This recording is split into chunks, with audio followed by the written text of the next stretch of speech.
সম্ভবত এই জুলাই থেকে আগামী 6 মাস হোক 1 বছর হোক বাংলাদেশ প্রচন্ড ক্রাইসিসের মধ্য দিয়ে যাবে, প্রচন্ড। এবং এই ক্রাইসিসটা আজকে বিএনপির যে ক্রাইসিসের মধ্য দিয়ে শুরু হচ্ছে, আমরা এটা ভাবার কারণ নাই যে এইটা থেমে গেলে ক্রাইসিসটা এখানেই থেমে যাবে।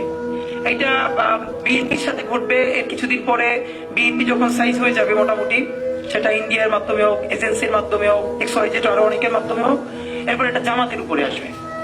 তো বিএনপি যে কয়দিন পারলো তো পারলো, জামাত পারবে না 3 দিনও। এরপরে চূড়ান্ত খেলাটা হবে এনসিপির সাথে, এবং এনসিপি পারবেই না।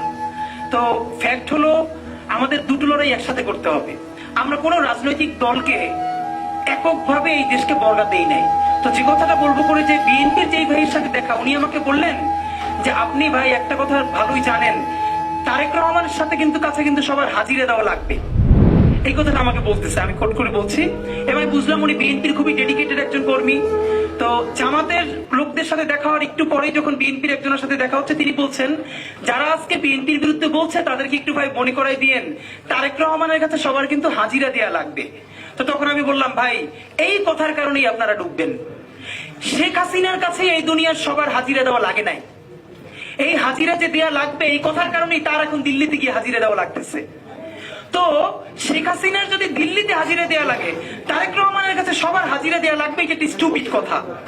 বরং এই কথাটাই বলতে পারতে হবে তারেক রহমান যা করেন নাই সেই দায় তার উপর চাপিয়ে দেওয়া যাবে না। তারেক রহমান যা ভালো করেছেন ভেরি গুড, সেটা আমাদেরকে বলতে পারতে হবে। প্যারালালি আমরা এই রাষ্ট্র কায়েম করতে চাই, তারেক রহমানও সমালোচনার ঊর্ধ্বে নন, এবং তিনি ভুল করলে তার সামনে বসে সমালোচনা করে পারতে হবে। এবং সেজন্য আমার রাস্তায় ধরে কেউ বলবে না যে তারেক রহমানের কাছে কিন্তু আপনার যাওয়া লাগবে। তখন বললাম ভাই হাসিনার কাছেই তো সবার যাওয়া লাগে নাই, তারেক রহমান সাহেব তার অনেক পরের কথা। তো এর মানে হলো আমাদের সামাজিক মনস্তত্ত্ব। আজকে যেই সমস্যা বিএনপির, এটা কালকে জামাতের সাথে ঘটবে, পরশু এনসিপির সাথে ঘটবে। কিন্তু অত্যন্ত সচেতন একটা জায়গা আমাদের বোঝা উচিত, সেটা হলো একটা অ্যাপলিটিক্যাল সরকার। এই কেন আমরা বারবার বলছি না বিএনপির যে দায়, সেটার কারণে বিএনপি যে ভোট করছে, ভোট দেশে লাগবে, কিন্তু এই যে বিএনপির অবস্থা, সে কন্ট্রোল না করতে পারলে সে ভোট পাবে না। এটা তো একটা জায়গা আছে বিএনপিকে ধরার, যদি দেশে ভোট হয়। কিন্তু এই সরকার কি করে? এই সরকার তো সেমন একটা প্যাটার্ন যে এই আমাদের বক্তব্যটা, এই ভয়াবহ হত্যাকাণ্ড সোশ্যাল মিডিয়া আসার পর গ্রেপ্তার করতে হলো, তার আগে 48 ঘন্টা পার হয়ে গেছে, সে কি করেছে? হ্যাঁ, এই প্রশ্নটা যদি বিএনপি রুমিন ফারহানা আপা করতে চায়, তার জন্য আমাদের উত্তর রেডি আছে। আমরা তখন তারা বলতে চাই, সে বলে কি করেছে, তখন আমরা বলি তারা যদি অ্যাকশন নিতে চায় আপনারা তো আবার থানা থেকে ছাড়াই আনেন, বিএনপির তো এই প্রমাণ আছে। কিন্তু সরকার কেন অ্যাকশন নিচ্ছে না? ওকে, সরকার যদি কোনোভাবে নাই পারে, সে বলুক যে আমি দেশ চালাতে পারছি না।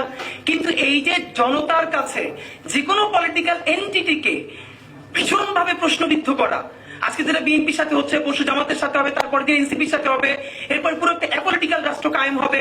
এরপর এখানে আধা সুশীল, আধা এনজিও, ওয়েস্টের অনেকগুলো গ্রুপ মিলে এখানে একটা মানে সুশীল এবং খুবই পশ একটা 1-11 কায়েম হবে। এবং এই যে আলাপগুলো আমরা আজকে করতে পারছি, সেই আলাপটা আমরা করতে পারবো না। তো এই জন্য আমাদের যেটা ভীষণভাবে পলিটিক্যালি কারেক্ট থাকা দরকার, সেটা হলো বিএনপির সাথে আমাদের স্ট্যান্ড দুটো থাকা দরকার। একটা হলো বিএনপি যেহেতু দাবি করেছে সব থেকে বড় দল, সুতরাং সব থেকে বেশি গালিটা তাকে সহ্য করতে পারতে হবে। এই সহ্য করার হিম্মত, ক্ষমতা যদি সে হারাই ফেলে, আওয়ামী লীগের পরিণতি বরণ করবে।